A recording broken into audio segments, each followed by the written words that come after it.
అందరికీ మరణాత మహిమస్వరం కార్యక్రమంను వీక్షిస్తున్న దేవుని పిల్లలైన మీ అందరికీ ప్రభు నామములో శుభములు కలుగును గాక. ప్రతిరోజు ఇదే సమయమునకు ఈ కార్యక్రమమును వీక్షించి దైవాశీర్వాదములు పొందండి.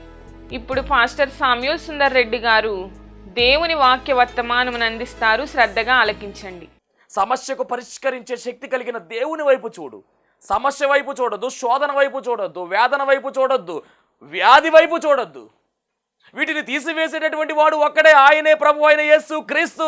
ఆయన వైపు చూడు, అన్నీ క్లియర్ అయిపోతాయి. కొలిమి పక్కకి వెళ్ళిపోతుంది. కాబట్టి కొలిమి అనే అనుభవము మనలో ఉంటుందండి, గమనించాలి. 1 పేతురు పత్రిక 4వ అధ్యాయం 12వ వచనము, ప్రియులారా మిమ్మును శోధించుటకు మీకు కలుగుచున్న అగ్ని వంటి మహాశ్రమను గూర్చి, చూసారా, మిమ్మలను శోధించుటకు అగ్ని వంటి మహాశ్రమను గూర్చి మీకేదో యొక్క వింత సంభవించినట్లు ఆశ్చర్యపడకుడి. ఏమి కంగారు పడక్కల్లా, ఏమి ఆశ్చర్యపడక్కల్లా. రానే, ఎన్ని శ్రమలు వచ్చినా రానే, అంతే. ఎవ్వరు మనల్ని ఏమి చేయలేరు. ఉంటే ఇక్కడ, లేకపోతే అక్కడ, అదే మన నిర్ణయం. దేవుని మహిమ కలుగునుగాక. కానీ ఎక్కడా కూడా ఆయన్ని మనం విశ్వాసంలో ఎక్కడా కూడా విడిచిపెట్టే వారంగా మనం ఉండకూడదు. మాట వదిలేయడంలో కూడా జాగ్రత్త.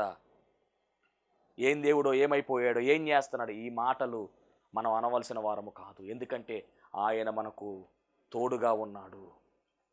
కొంతకాలం శ్రమలు ఉంటాయి, కానీ ఆయన కాపుదల ఉంటుంది. విడిచిపెట్టే దేవుడైతే మట్టికి కాదు.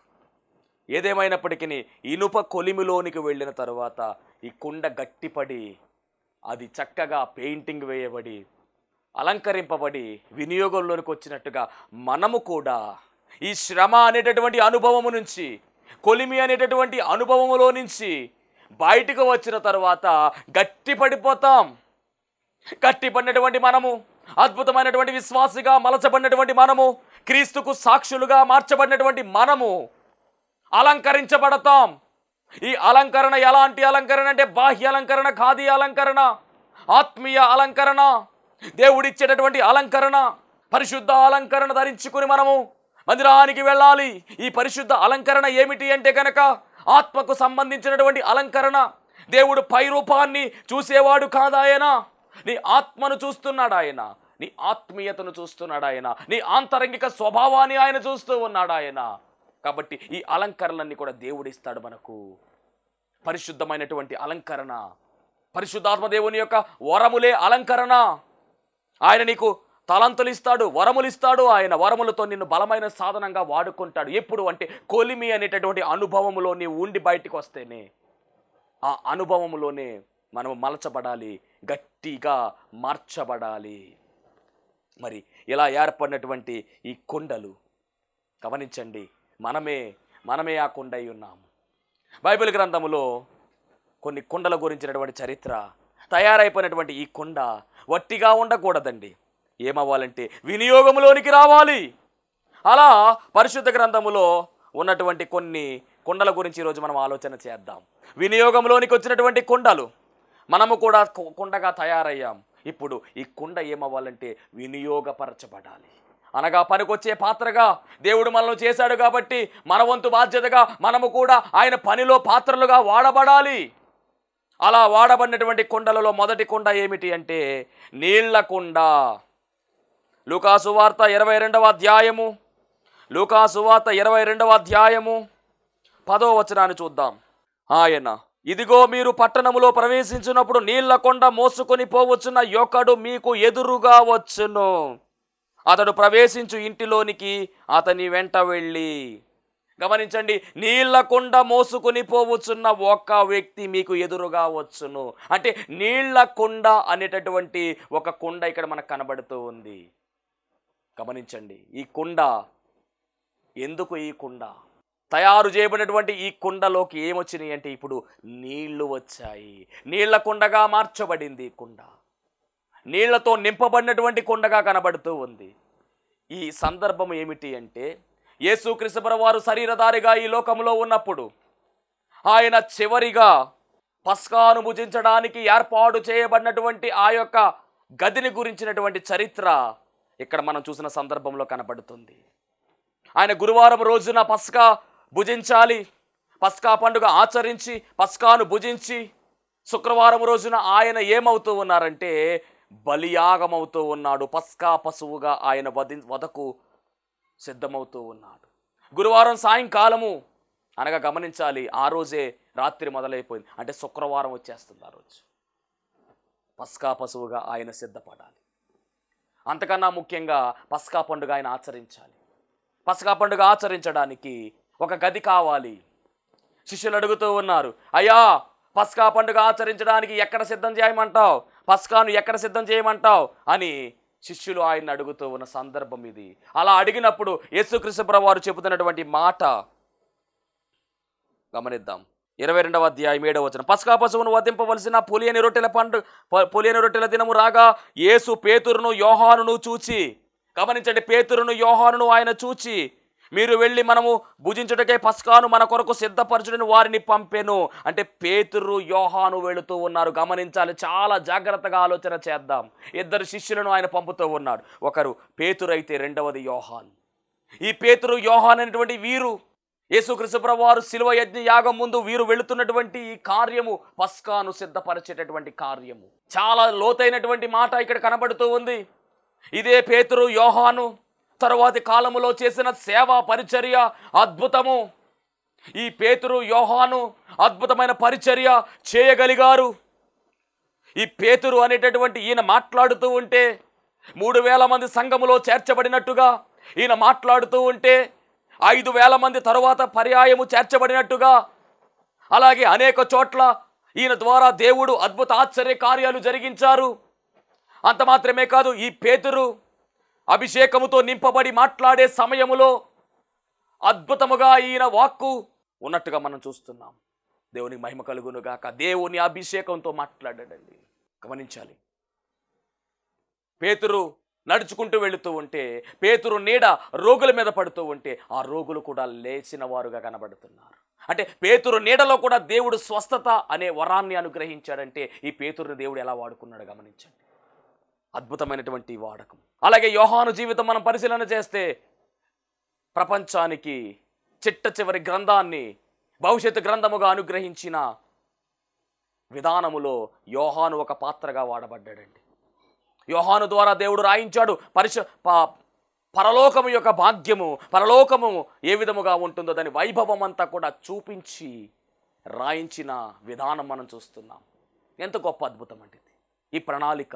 ఎలా వీరిరువురు కూడా ఎలా వాడబడ్డారు.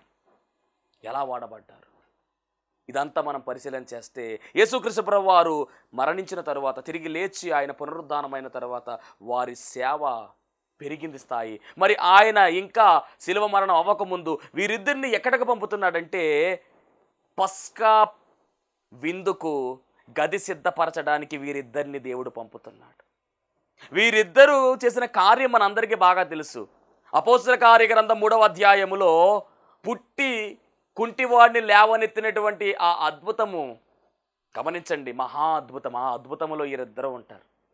ఇప్పుడు ఆ ఇద్దరిని దేవుడు ఎక్కడికి పంపిస్తున్నాడంటే పస్కా అనేటటువంటి ఆ విందు చేయడానికి గది సిద్ధపరచమని పంపుతూ ఉన్నారు. అప్పుడు వాళ్ళు అడుగుతున్న మాట ఏమిటంటే, వారు మేము ఎక్కడ సిద్ధపరచకోరుచున్నామని ఆయన అడుగగా వారే అడుగుతున్నారు, అయ్యా ఎక్కడ సిద్ధపరచమంటావు అని అడుగుతా ఉంటే అప్పుడు ప్రభువు చెప్తున్నటువంటి మాట ఆయన, ఇదిగో మీరు పట్టణములో ప్రవేశించినప్పుడు నీళ్ల కుండ మోసుకొని పోవచ్చున్న యొక్కడు మీకు ఎదురుగా వచ్చును. మీరు పట్టణంలోనికి వెళ్ళండి. పట్టణంలో ప్రవేశించిన వెంటనే నీళ్ల కొండ మోయుచున్న ఒక వ్యక్తి, ఆ వ్యక్తి పేరు లేదు కానీ నీళ్ల కొండ అనేటటువంటి మాట అక్కడ రాయబడింది. అతను ఏం వేసుకెళ్తాడంటే నీళ్ల కొండ మోసుకెళ్తున్నాడంట. చాలా జాగ్రత్తగా పరిశీలన చేయాలండి దేవుని వాక్యము. రెండంచలు కడిగినటువంటి వాడే అయినటువంటి ఖడ్గం ఇది. గమనించాలి, నీళ్ల కొండ మోసుకుని వెళుచున్నటువంటి ఒకడు మీకు ఎదురుగా వచ్చును. అతడు ప్రవేశించి ఇంటిలోనికి అతని వెంట వెళ్ళి నీళ్ల కొండ మోస్తూ ఉన్నాడు. అలాగే ఆయన మీకు కనపడతాడు. అతని కూడా వెళ్ళండి, అతని వెంట వెళ్ళి.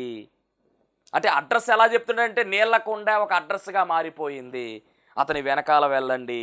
నేను నా శిష్యులతో కూడా పస్కాను భుజించుటకు విడిది గది ఎక్కడని బోధకుడిని అడుగుచున్నాడని ఇంటి యజమానునితో చెప్పుడి. అతడు సామాగ్రి గల యొక్క మేడగది మీకు చూపించును, అక్కడ సిద్ధపరచుడని వారితో చెప్పెను. వారు వెళ్ళి ఆయన తమతో చెప్పినట్టు పస్కాను సిద్ధపరచిరి. అంటే పస్కాను సిద్ధపాటు చేయడానికి ఒక అడ్రస్గా పనిచేస్తున్నది ఏమిటి అంటే కనుక ఈ నీళ్లకుండ ఎలా మారిపోయిందంటే ఒక అడ్రస్ని చూపిస్తూ ఉంది. ఈ నీళ్లకుండ ఎలా మారిపోయిందంటే యేసుక్రీస్తు ప్రభువారు పస్కాను భుజించడానికి గదికి సిద్ధపాటులో ఈ నీళ్లకుండ కూడా సిద్ధపాటు చూపిస్తూ ఉంది. దేవుని మహిమ కలుగును గాక. అంటే ఒక మాటలో చెప్పాలంటే ఈ నీళ్లకుండ మరి ఎలా ఉంది అంటే కనుక వీరికి దారి చూపించిన కొండగా, అనగా మోస్తున్నటువంటి ఆ యొక్క వ్యక్తి ఎక్కడికి వెళితే ఆ ఇల్లే పస్కా మనం భుజించవలసినటువంటి ఇల్లు అనే విషయాన్ని దేవుడు యేసుక్రీస్తు ప్రభువు వారు బయలుపరిచారు. అంటే ఇప్పుడు ఆ నీళ్లకొండ ఎలాగుందంటే కనుక దారి చూపించే కొండగా మారిపోయింది. ఆ కొండ నీళ్లతో నింపబడింది, అలాగే దారి చూపించే కొండగా మార్చబడింది. ఇప్పుడు ఈ కుండలో ఉన్నటువంటి నీరు ఏమి చూపిస్తూ ఉంది అంటే ద్వితీయోపదేశకాండ 32వ అధ్యాయము 2వ వచనం, నా ఉపదేశము వానవలే కురియును. ఉపదేశము వానవలే కురియును. జాగ్రత్తగా వినండి పోలిక. వానవలే కురియును, నా వాక్యము మంచు వలెను, లేత గడ్డి మీద పడు చినుకుల వలెను. ఇందాక ఉపదేశము వానవలే అన్నారు, రెండవది వాక్యము మంచు వలెను, అలాగే గడ్డి మీద పడు చినుకు వలెను. పచ్చిక మీద కురియు వర్షము వలెను ఉండును. అంటే ఆయన వాక్యము ఎలా ఉంది అంటే కనుక వానవలే ఉంది. ఆయన వాక్యము ఎలా ఉంది అంటే మంచు వలె ఉంది. ఆయన వాక్యము ఎలా ఉందంటే చినుకు వలె ఉంది. ఆయన వాక్యము ఎలా ఉందంటే కనుక పచ్చిక మీద కురియు వర్షము వలె ఉంది. అంటే దేవుని వాక్యము దేనితో పోల్చబడుతుందంటే నీటితో పోల్చబడుతూ ఉంది. దేవుని వాక్యము నీటితో పోల్చబడుతూ ఉంది. అంటే ఈ కుండ దేనితో నింపబడిందయ్యా అంటే నీటితో నింపబడింది, అంటే వాక్యముతో నింపబడింది. మనము చూస్తున్నటువంటి ఆ కుండ నీటితో నింపబడితే మరి మనము అనగా దేవుని చేతిలో జగటమన్నుగా ఉన్నటువంటి మనము, అద్భుతమైన పాత్రగా మలచబడినటువంటి మనము, అంటే మట్టి కుండగా ఉన్నటువంటి మనము కూడా ఈ కుండ దేనితో నింపబడాలి అంటే దేవుని వాక్యముతో నింపబడాలి. దేవుని వాక్యము మనలో ఉండాలి. దేవుని వాక్యములో మనము ఉదక స్నానము చేయబడాలి. దేవుని వాక్యముతో మనము నింపబడాలి. దేవుని వాక్యముతో కడగబడాలి. దేవుని వాక్యముతో మనం పొదగబడాలి. దేవుడికి మహిమ కలుగును గాక. ఈ కొండ ఏమి చేస్తుందంటే దారి చూపించే కొండగా కనబడుతూ ఉంది. అంత మాత్రమే కాదు, ఈ కొండ నింపబడింది, నీటితో నింపబడింది. అలాగే మనము కూడా నింపబడాలి. దేనితో అంటే దేవుని వాక్యముతో నింపబడాలి. మనలో దేవుని వాక్యము నిండిపోయి ఉండాలి. పొర్లుచున్నది అన్నట్లుగా దేవుని వాక్యము మనలో నుంచి నదీ ప్రవాహం వలె ప్రవహించాలి. అదే దేవుడు కోరుకుంటూ ఉన్నాడు. ఈరోజు వాక్యముతో నింపబడుతున్నావా? నీలోనికి పాపము రాకుండా ఉండాలి అంటే కనుక దేవుని వాక్యముతో నింపబడాలి. నీవు దేవుని వాక్యము నీలో ఉంటే ఇక పాపానికి చోటు లేదు. దేవాన్ని ఎదుట నేను పాపము చేయకున్నట్లు నా హృదయమును నీ వాక్యముతో నింపుకొని ఉన్నానని దావీదు భక్తుడు 119వ కీర్తనలో చెబుతున్నటువంటి మాట మనము జ్ఞాపకం చేసుకోవాలి. ఈరోజు నీ జీవితంలో పాపమునికి ఇంకా చోటు ఉంది అంటే కనుక నీలో వాక్యము సరిగా లేదు. నీ వాక్యముతో నింపబడాలి, వాక్యముతో నింపబడాలి. అలా నింపబడుతూ ఉంటే కనుక పాపము నిన్ను ఏలుబడి చెయ్యదు. నీ మాటే శాసనంగా మారుతుంది. కాబట్టి గమనించాలి. రెండవదిగా ఈ కుండ దారి చూపించింది. అలాగే నీ వాక్యముతో నింపబడి అనేక మందికి దారి చూపించాలి. నీ వాక్యము నా పాదములకు దీపము, నా త్రోవకు వెలుగునయ్యున్నది నీ వాక్యము సెలవిస్తూ ఉంది కదా. అనేక మందిని నడిపించే వారముగానే ఉండాలి. అనేక మందికి దారి చూపించే విధముగా నీ ఉండాలి. ఎక్కడికి దారి చూపించాలి, ఎక్కడికి నడిపించాలి అంటే కనుక యేసుక్రీస్తు వారి వైపు మనం నడిపించాలి. అనేక మందిని ఆయన తట్టు మనము తిప్పవలసిన వారమై ఉన్నాము. ఈ నీలకొండ వారిని పస్కా అనేటటువంటి విందుశాలకు నడిపించింది. మరి మనము కూడా మన కొరకు పస్కా పశువుగా బలి అయిపోయినటువంటి ఆయన వైపుకు మనము నడిపించాలి. ఎంత గొప్ప కార్యం అండి ఇది. వీరు గమనించండి, చాలా అద్భుతమైన విషయం ఇక్కడ కనబడుతుంది. వీరిద్దరిని దేవుడు పంపించాడు. ఎవరిని? పేతురుని, యోహాన్ని పంపించాడు. వీరిద్దరూ కూడా ఈ నింపబడినటువంటి ఈ యొక్క కుండ మోస్తున్న వాని వెనకాల వెళుతున్నాడు. దారి చూపించిన కుండ. వీరు తరువాత కాలంలో ఏమయ్యారు అంటే, మరి పేతురు యోహాను ఇరువురు కూడా ఏం చేశారంటే, తర్వాత కాలంలో యేసుక్రీస్తు ప్రభువు శిలువ మరణం అయిన తర్వాత, ఆయన పునరుద్ధానం అయిన తర్వాత మేడగదిలో వారు కనిపెట్టి ప్రార్థన చేసి పరిశుద్ధాత్మ శక్తిని పొందుకున్న తర్వాత వారి సేవా పరిచర్య మారిపోయిందండి. ఈ నీళ్ల కుండను వారు ఫాలో అయ్యారు. అంటే ఆ కుండ ఏ విధముగా అయితే నీటితో నింపబడిందో అలాగే వీరు కూడా వాక్యం అనేటటువంటి నీటితో నింపబడ్డారు. ఆ వాక్యం అనే నీటితో నింపబడి అనేక మందిని ఆ కుండ దారి చూపించినట్టుగా వీరు కూడా దారి చూపించారు. కాబట్టి మనము నింపబడాలి, దారి చూపించే వారముగా ఉండాలి. అంత మాత్రమే కాదు, పరిశుద్ధ గ్రంథమైన బైబిల్ గ్రంథములో మరి చక్కని కన్యకగా పిలువబడినటువంటి రెబెకమ్మ చేసినటువంటి కార్యాన్ని ఒకసారి మనం జ్ఞాపకం చేసుకుందాం. ఆదికాండం 24:16 ఆ చిన్నది మిక్కిలి చక్కనిది, ఆమె కన్యక, ఏ పురుషుడును ఆమెను కూడలేదు. ఆమె ఆ బావిలోనికి దిగిపోయి కడవను నీళ్లతో నింపుకొని, తన కడవను నీళ్లతో నింపుకొని ఎక్కిరాగా. గమనించాలి, నీళ్లతో నింపబడిన కడవ ఇక్కడ కనబడుతుంది.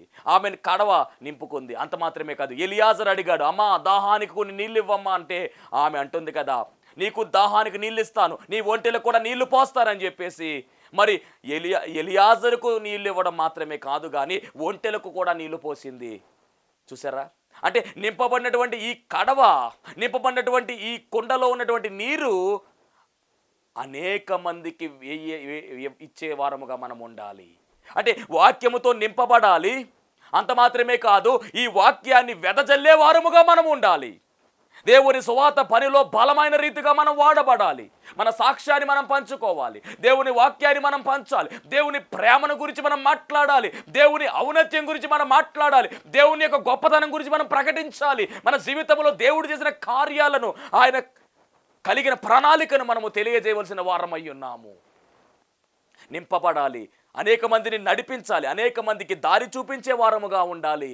అంత మాత్రమే కాదు, అనేక మందికి ఈ వాక్యాన్ని మనం పంచేవారముగా ఉండాలి. ఇక్కడ రెబెకమ్మ జ్ఞాపకం చేస్తుంది. రెబెకమ్మ ఎవరు అంటే కనుక గమనించాలి, వధువు సంఘముకు సాదృశ్యంగా కనబడుతుంది. మిక్కిలి చక్కని చిన్నది ఆమె, ఈమె వధువు సంఘానికి సాదృశ్యం. ఈమె వధువు సంఘములో ఉన్నటువంటి మనము కూడా, వధువుగా పిలువబడుతున్న మనము కూడా వాక్యముతో నింపబడడం మాత్రమే కాదు, ఈ వాక్యాన్ని అనేక మందికి పంచేవారముగా ఉండాలి, అనేక మందికి అందించే వారముగా ఉండాలి. అంత మాత్రమే కాదు, దారి చూపించే వారముగా మనం ఉండాలనే విషయము కూడా దేవుని వాక్యము సెలవిస్తూ ఉంది.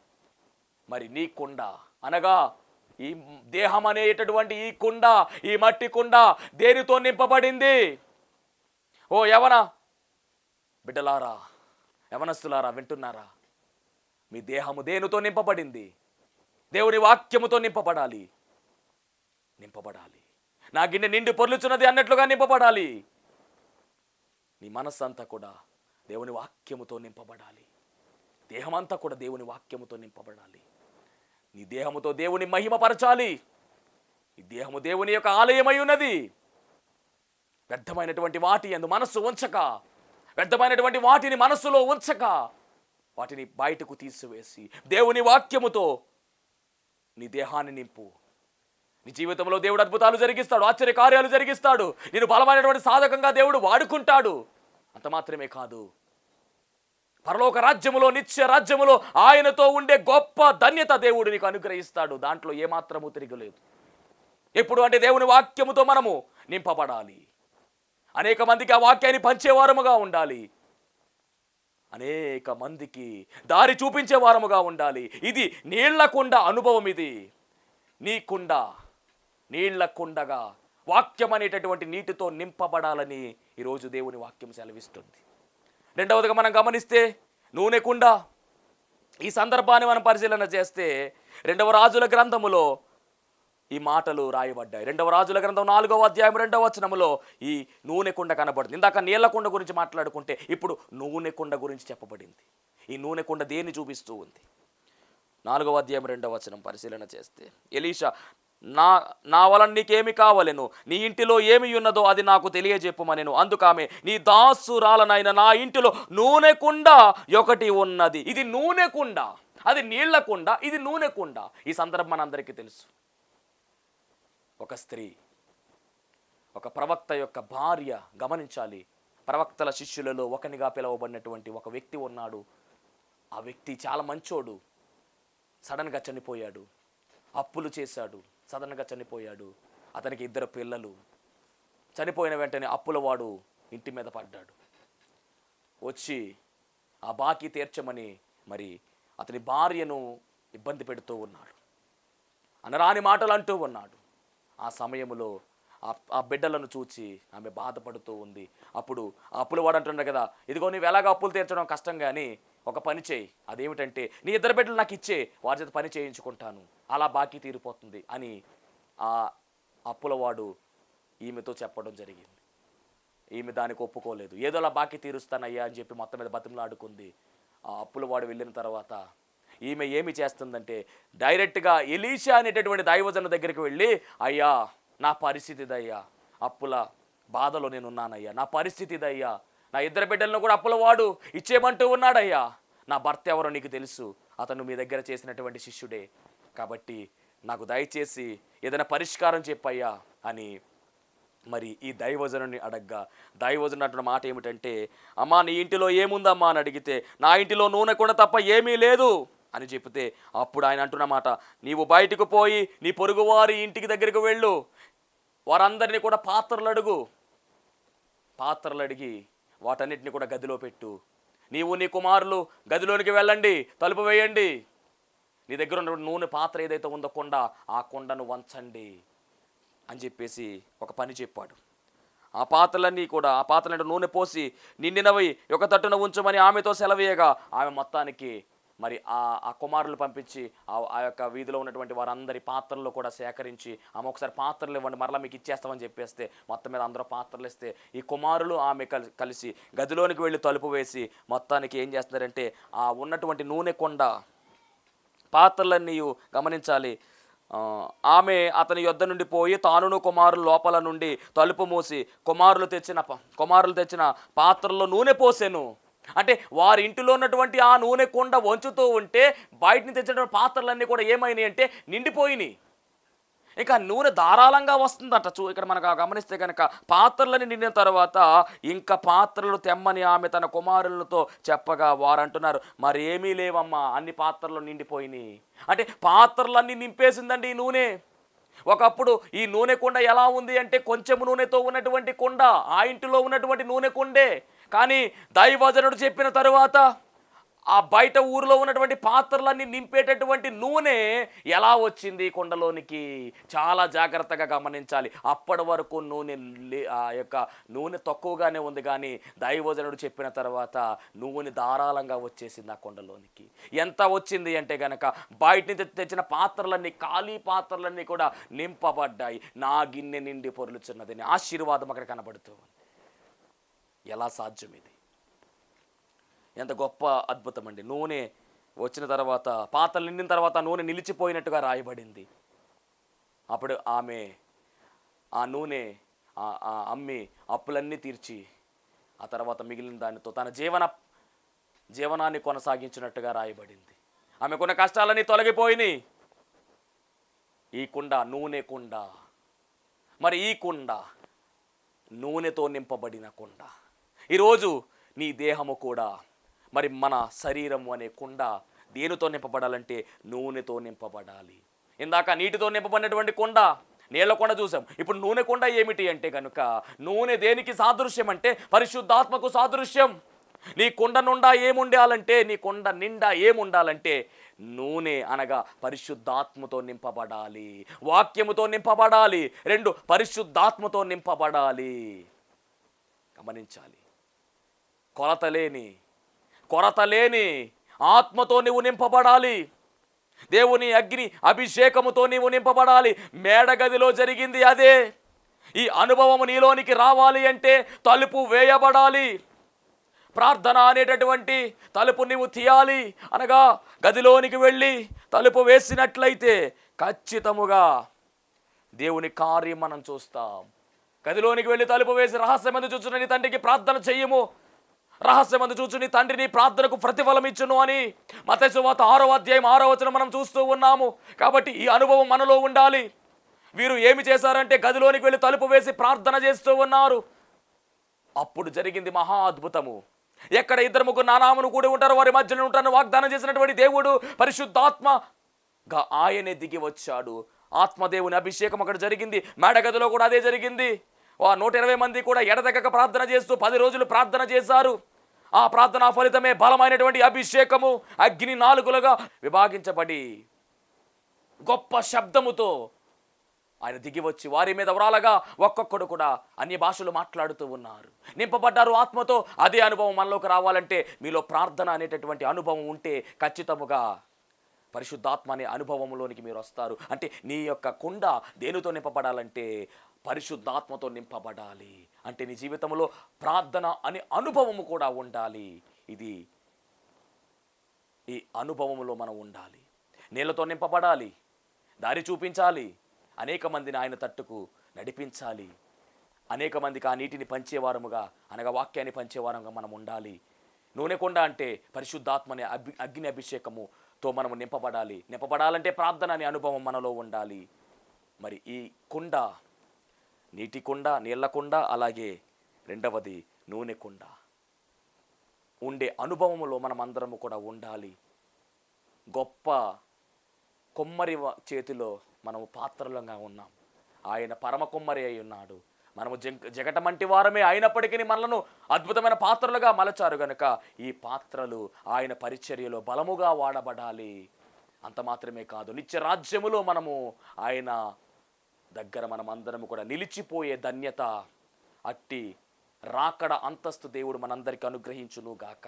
ఆమేన్. మహోన్నతుడా నీకు వందనాలు, స్తోత్రాలు ప్రభువా. ఈ ప్రాముఖ్యమైన సమయములో తండ్రి, ఇదిగో నాయన ప్రభువా, వట్టి మట్టి నాయన కుండగా మలచబడి ఏ రీతిగా అయితే కుమ్మరవాని చేతిలో ప్రభువా అద్భుతమైన పాత్రగా మలచబడుతుందో మీరు మాతో మాట్లాడి ఉన్నారు స్వామి. ఇదిగో మలచబడినటువంటి కుండ ఏ విధముగా ఉపయోగపడాలో తండ్రి మీరు వివరించి ఉన్నారు తండ్రి. మీకు స్తోత్రాలు. అవును, పరమ కుమ్మరివి నీవు, మేము జగటమన్నుగా ఉన్నాము, నీ చేతి పనివారమై ఉన్నాము దేవా. ఇదిగో నాయన నీ బిడ్డలను దీవించండి, ఆశీర్వదించండి.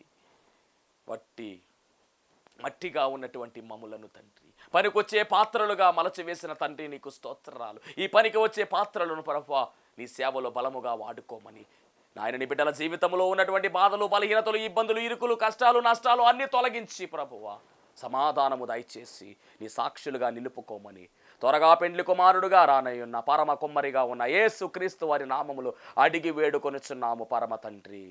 ఆమేన్. అందరికీ మరణాత. దేవునికి స్తోత్రం. అందరికీ వందనమన్నా తెలియజేస్తున్నాను. మరణాత మహిమస్వరం అనే ఆధ్యాత్మిక కార్యక్రమాన్ని వీక్షిస్తున్న మీ అందరికీ కూడా మరొక పర్యాయము ప్రభు పేర వందనమన్నా తెలియజేస్తూ ఉన్నాను. మరి ఈ కార్యక్రమము ఎంతో ఆశీర్వాదంగా ఉందని, ఈ కార్యక్రమం ద్వారా ఎన్నో మేలు పొందుకున్నామని మరి మీరు అందరూ కూడా ఫోన్ కాల్ చేస్తూ ఉన్నారు. చాలా సంతోషము. ఎన్నో అద్భుత ఆశ్చర్యకార్యాలు దేవాదేవుడు ఈ కార్యక్రమం ద్వారా జరిగిస్తూ ఉన్నారు. దేవుని నామమునికి మహిమ కలుగునుగాక. మరి మీరు చూస్తున్నటువంటి ఈ యొక్క షెడ్ గురించి గతంలో మీకు చెప్పడం జరిగింది. యజమానుడు మరి దీన్ని బేరం పెట్టారని చెప్పేసి, దీన్ని తీసుకుంటే ఇక్కడ ఆరాధన జరుగుతుంది, లేకపోతే మనం బయటికి వెళ్ళాలనేటువంటి పరిస్థితిని మీకు చెప్పినందుకు చాలామంది మరి సహకరించారు. కొంతమంది మరి అమౌంట్ పంపించడం జరిగింది, అలాగే ప్రార్థన చేయడం జరిగింది. దేవుని మహాకృపను బట్టి పంపించినటువంటి కొంత అమౌంట్ మరి యజమానుడికి కట్టడం జరిగింది. ఇంకా చాలా అమౌంట్ మనము వారికి ఇవ్వాల్సి ఉంది కనుక మరి ఈ కార్యక్రమాన్ని వీక్షిస్తున్నటువంటి మీకు ఎవరికైనా కనుక ప్రేరేపణ కలిగినట్లయితే కనుక మరి మీ వంతు సహకారాన్ని అందించండి. ఈ దేన సేవకునికి మీ యొక్క సహకారం అందించి ఈ సేవను మరి ముందుకు వెళ్ళేలాగా సహకరించవలసిందిగా ప్రభు పేరు తెలియజేస్తూ ఉన్నాను. మీకు ఎవరికైనా కనుక మరి ప్రేరేపణ కలిగినట్లయితే కనుక స్క్రీన్ మీద కనపడుతున్నటువంటి ఆ నెంబర్కి ఫోన్పే చేయండి, లేదా ఫోన్ చేసినట్లయితే కనుక నేనే స్వయంగా మాట్లాడతాను. మీ సహకారాన్ని అందించండి. ప్రభు పనిలో మీరు కూడా పాలి భాగస్తులు కావాల్సిందిగా ప్రభు పేరు తెలియజేస్తున్నాను. అందరికీ మరణాత.